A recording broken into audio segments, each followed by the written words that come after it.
There are a couple features in the heart that pertain to fetal circulation. So I'm going to lump fetal circulation in with this last little bit of heart anatomy. So there are these like little details. If you look here, the ligamentum arteriosum right here, it's just a little fibrous ligament, and it's kind of like a scar. It's left over from something that was once functional in the fetal heart inside the mother's womb. It atrophies immediately after the baby is born. And there's another thing like that here called the Fossa Ovalis. So the ligamentum arteriosum is a little ligament that connects the aorta to the pulmonary trunk. And the Fossa Ovalis is kind of like a subtle little scar tissue in the wall of the atrium, particularly the right atrium. The Fossa Ovalis used to be a vent that opened and closed like a valve. So it was at one time a valve between the right and left atria.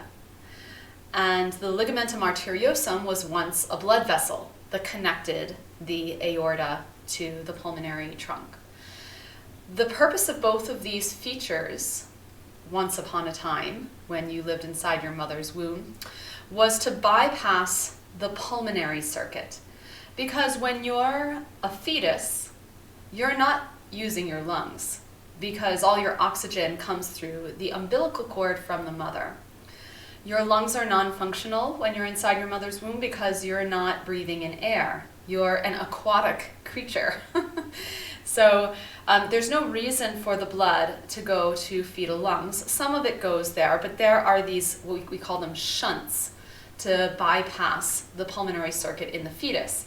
And once the baby is born, the valve between the left and right atria close permanently and become this scar called the Fossa Ovalis. And that blood vessel that runs between the pulmonary trunk and the aorta atrophies and closes up and becomes just fibrous tissue that connects, and then that's the ligamentum arteriosum. So let's look at that in a little more detail here. So on the right we have an image of the fetal heart, and on the left you have a newborn heart. So like I said, these features become immediately unusable. So in the fetal heart you can see here's that valve between the left and right atria, and it closes upon birth and it closes forever. So the left and right atria are not connected in you as an adult. And then here you can see this is a proper vessel in the fetal heart, but in the newborn heart it squeezes up, atrophies, and closes right after the baby's born. And I have another image here. So here you have in the newborn heart on the right this time, the foramen ovale, which is now scar tissue because the baby is born, and the ductus arteriosus. So these are both closed in the newborn heart because as soon as the baby is born, it has to learn to use its lungs. It's no longer inside the womb, and the umbilical cord closes. Once the umbilical cord closes, the mother is no longer able to provide oxygen to her baby. The baby now has to get its own oxygen from the air. So as soon as that happens, the baby needs blood to run to the pulmonary circuit to pick up oxygen from the lungs so that it can carry that oxygen to the rest of its body to keep the tissues alive, right? Now on the left we have the fetal heart here, and you can see here the foramen ovale is open, and the ductus arteriosus is open. So you might notice that the names on this slide are different from in the first slide. So in the first slide we had the Fossa Ovalis, and in this third slide we have the foramen ovale. And in the first slide, we had the ligamentum arteriosum. And in this third slide, we have the Ductus Arteriosus. So the names change based on whether the feature is open or closed, and that's not really shown in either of these. So in the fetus, you have the foramen ovale.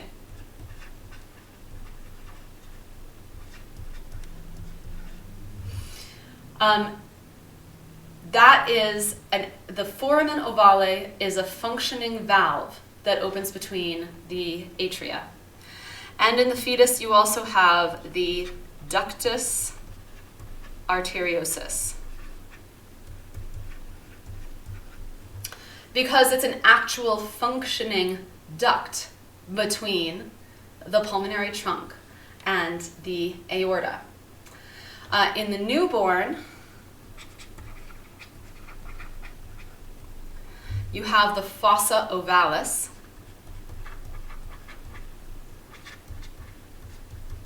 The ovale or ovalis, that just refers to it being an oval.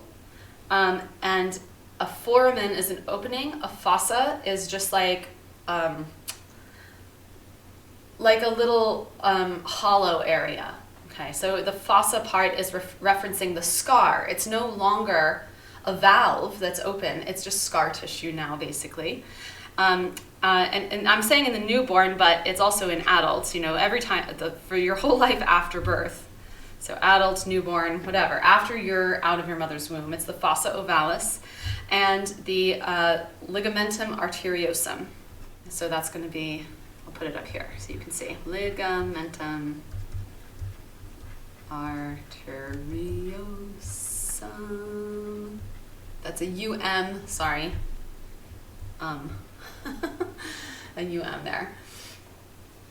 All right, so this is I'm seeing that these slides are not fitting into my, I tried to get these to fit properly.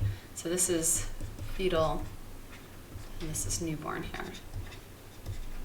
Okay, let's follow the circulatory pathway. And you'll notice in the fetal heart, the blood that you see is purple. It's purple. To explain that, we really have to continue on to fetal circulatory system, which we will in the next slide, but it's really purple. The reason it's purple is basically because freshly oxygenated blood coming in from the umbilical cord, from the mother, is mixing with the baby's old deoxygenated blood before it comes back to the heart. So you have fresh oxygenated blood mixing with old deoxygenated blood before even reaching the heart. So fetuses don't have a very efficient way of oxygenating tissues, as we'll see in the next slide.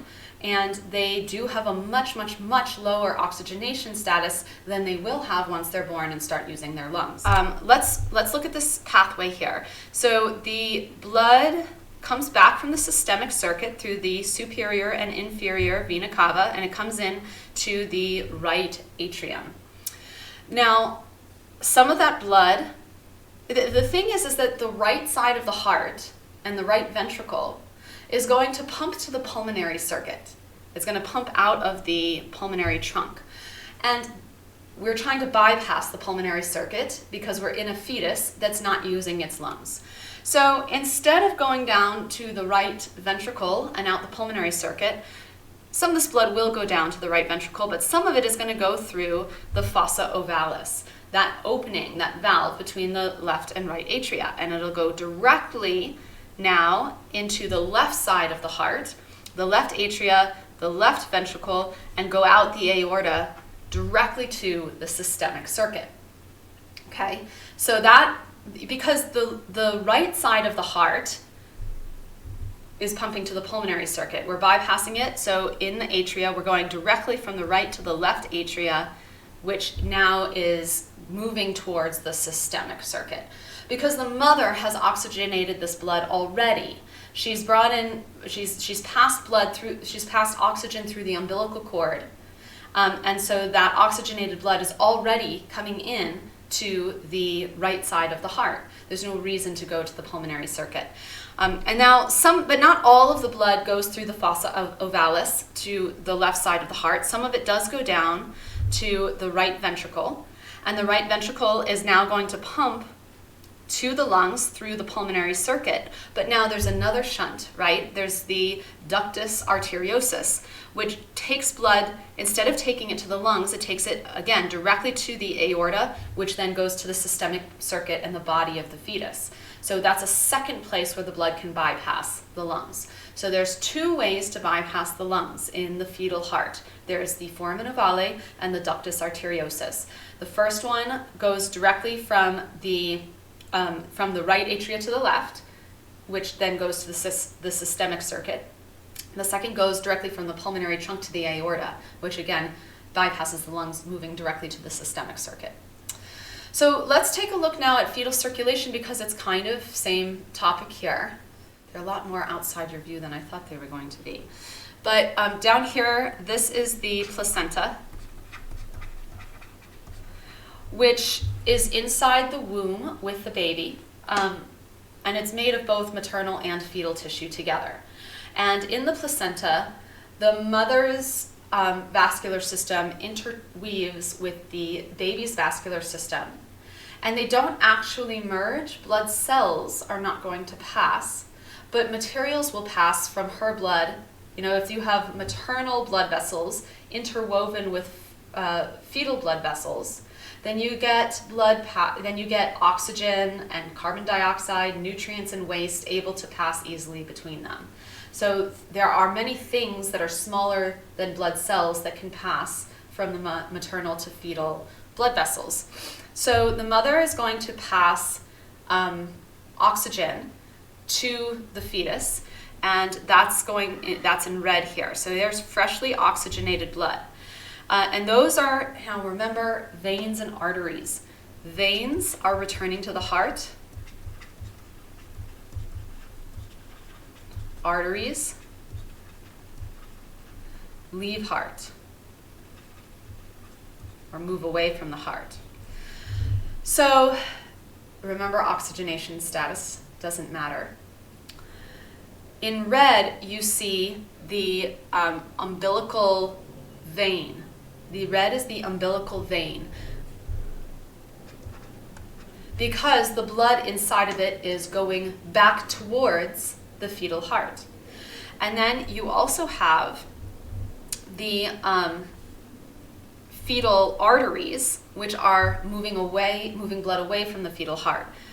So umbilical, these are in purple here, the umbilical arteries.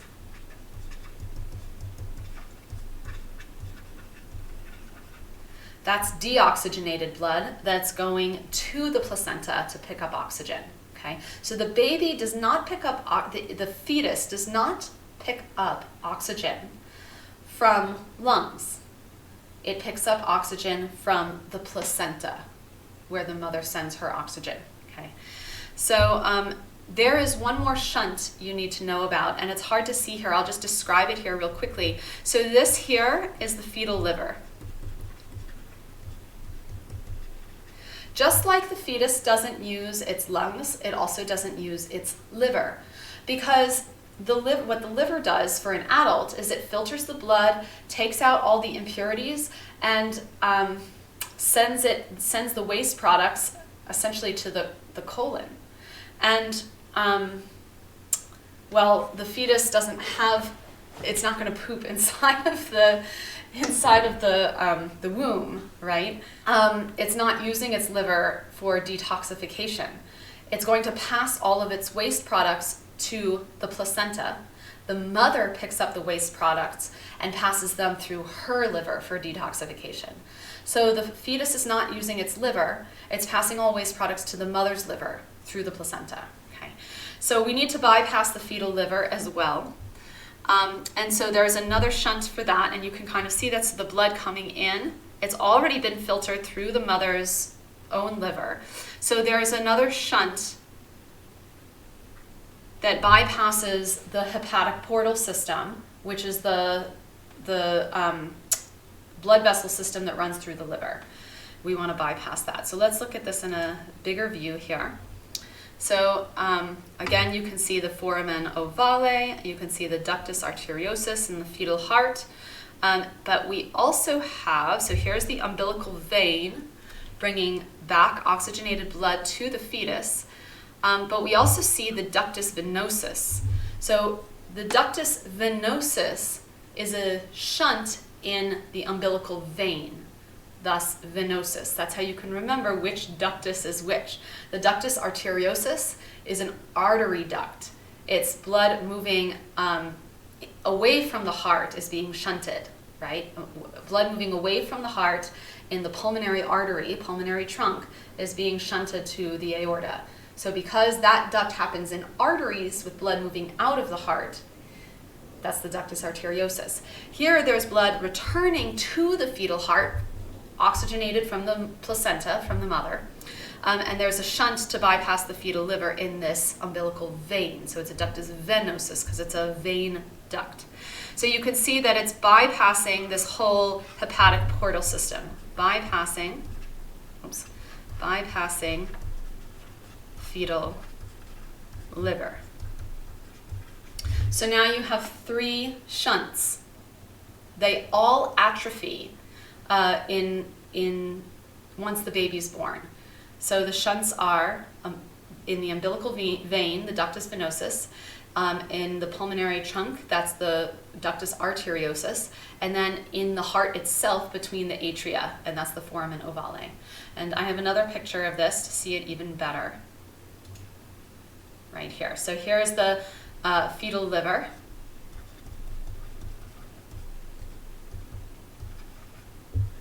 And then you have the umbilical arteries down at the bottom. They're hard to see. Oops. Oh, umbilical arteries. I'll just draw that here. Oops. That's not the umbilical arteries. Down here.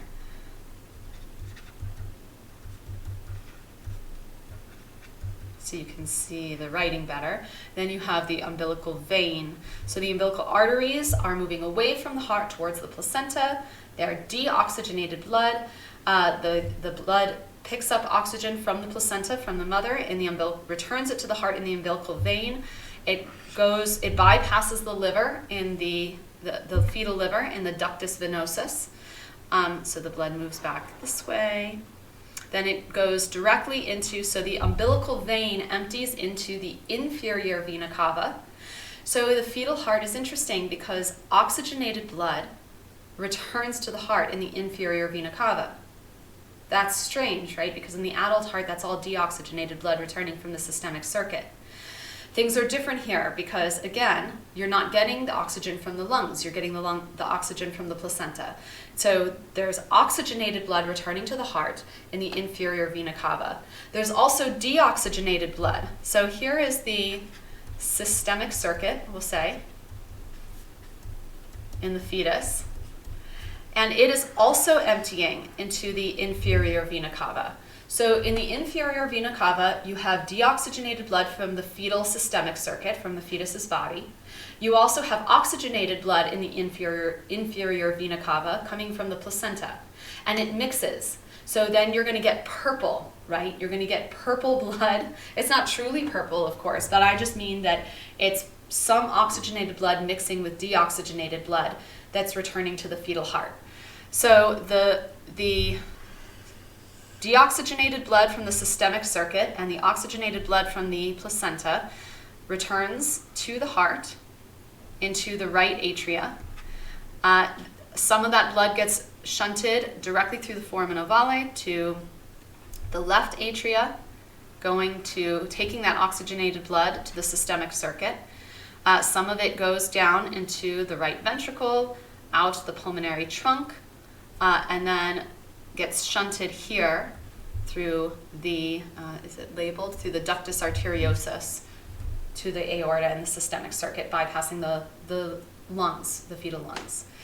So this means that the most oxygenated blood in a fetus is in the umbilical vein, returning from the placenta.